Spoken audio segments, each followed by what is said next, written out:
Assalamualaikum warahmatullahi wabarakatuh. Ketemu lagi dengan saya Muhammad Yusuf Angsori.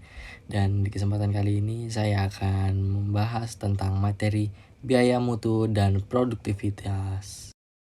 Pengertian, definisi kamus umum untuk mutu adalah derajat atau tingkat kesempurnaan. Dalam hal ini, mutu adalah ukuran relatif dari keberadaan mutu produk atau jasa. Adalah suatu yang memenuhi atau melebihi ekspektasi pelanggan dalam 8 dimensi. Yang pertama, kinerja. Kedua, estetika. Yang ketiga, kemudahan perawatan dan perbaikan. Yang keempat, keunikan. Yang kelima, reliabilitas. Yang keenam, durabilitas. Yang ketujuh, tingkat kesesuaian. Dan yang terakhir 8, pemanfaatan. Dengan demikian, meskipun kedelapan dimensi tersebut penting dan mampu mempengaruhi kepuasan pelanggan, namun atribut mutu yang dapat diukur cenderung lebih mendapat perhatian.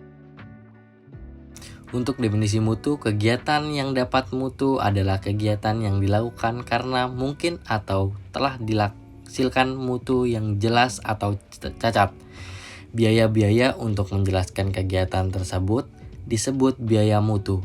Jadi biaya mutu adalah biaya yang timbul karena mungkin atau telah dihasilkan produk yang jelek mutunya. Definisi ini mengimplikasikan bahwa biaya mutu berhubungan dengan dua subkategori dari kegiatan terkait dengan mutu kegiatan pengendalian dan kegiatan produk gagal.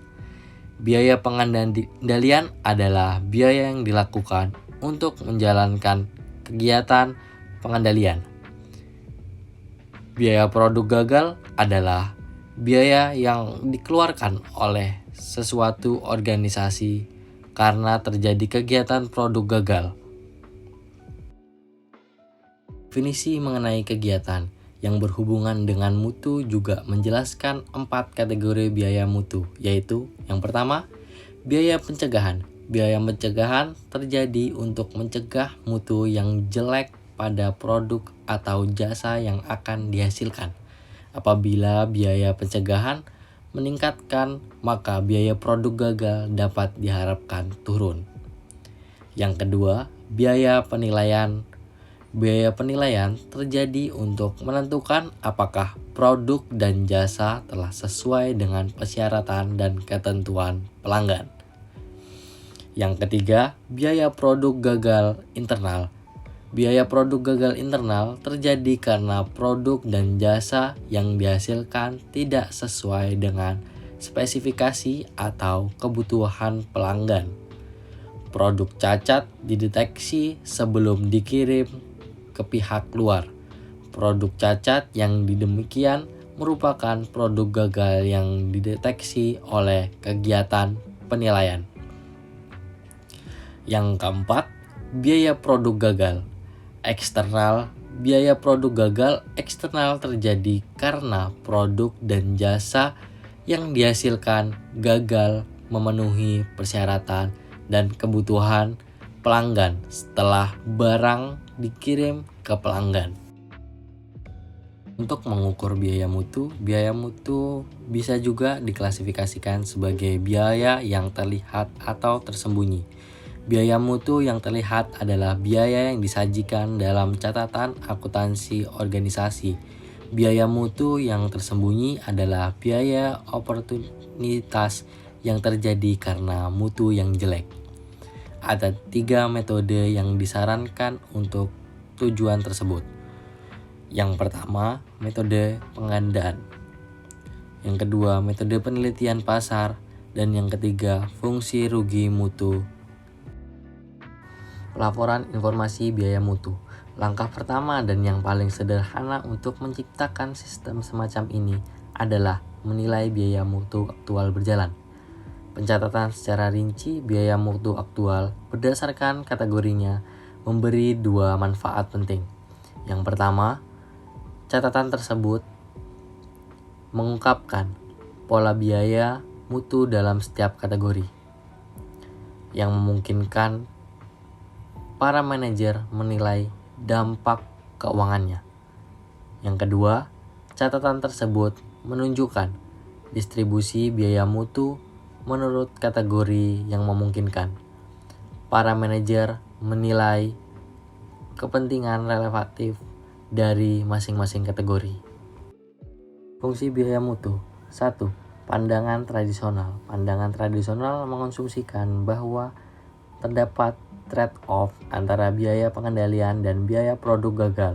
Ketika biaya pengendalian meningkat, biaya produk gagal harus turun.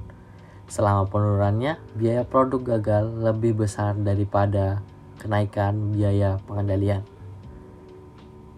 Perusahaan harus terus meningkatkan usahanya untuk mencegah atau mendeteksi unit-unit yang cacat. Pada akhirnya akan mencapai satu titik di mana setiap kenaikan ditambahkan biaya dalam usaha tersebut menimbulkan biaya yang lebih besar dari pengurangan biaya produk gagal. Titik ini menggambarkan tingkat minimum total biaya mutu dan merupakan saldo optimal antara biaya pengendalian dan biaya produk gagal. Titik ini juga mendetifikasikan apa yang dikenal sebagai tingkat mutu apa yang dapat diterima atau assessment quality level atau 2. Pandangan kontemporer.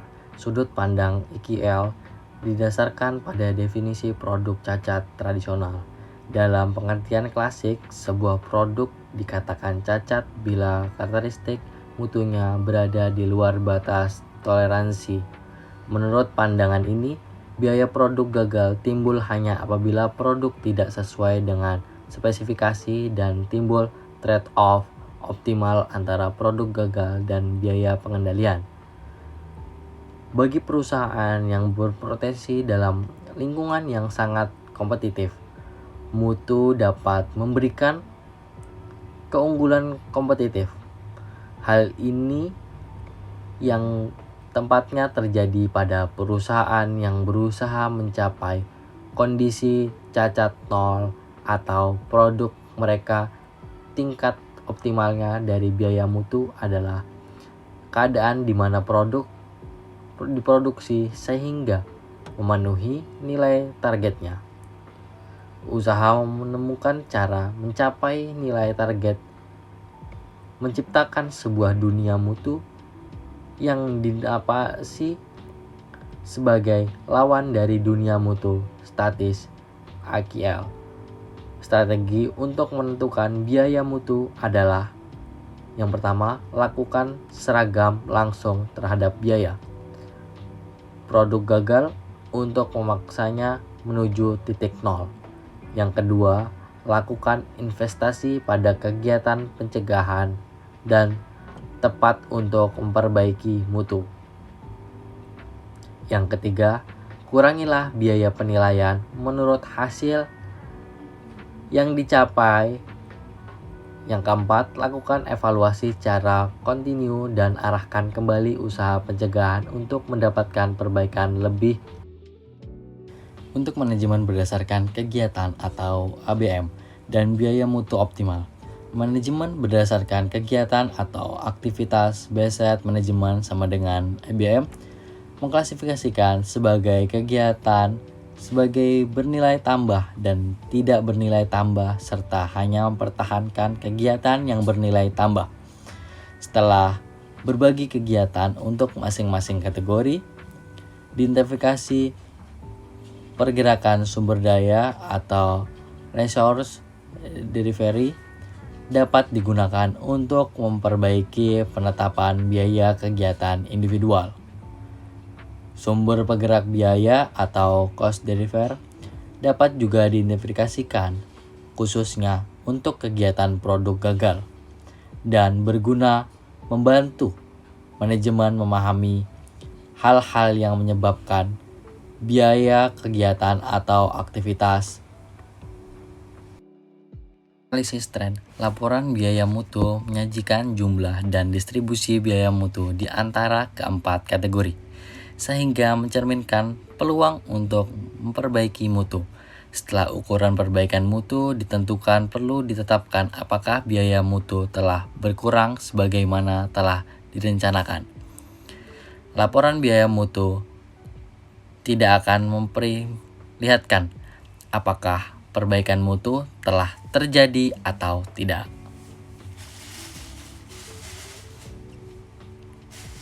Penggunaan informasi biaya mutu.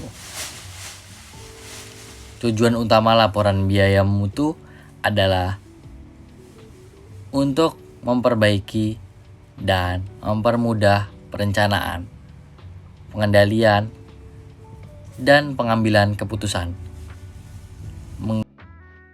Manajerial sebagai contoh untuk memutuskan implementasi program seleksi pemasok dalam rangka memperbaiki mutu bahan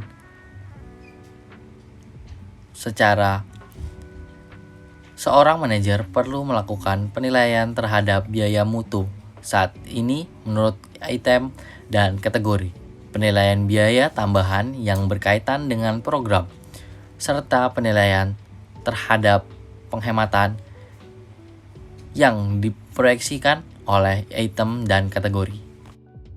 Produktivitas, pengukuran, dan pengendalian. Produktivitas berkaitan dengan pembuatan output secara efisien dan secara spesifik, menunjukkan pada hubungan antara output atau hasil produk dan input atau bahan baku yang digunakan untuk memproduksi output.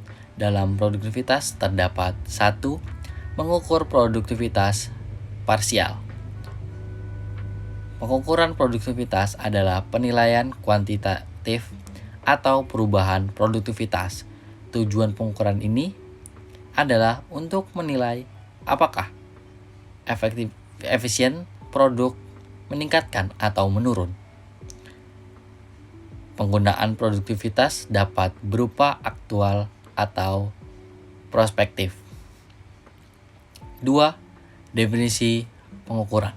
Produktivitas parsial.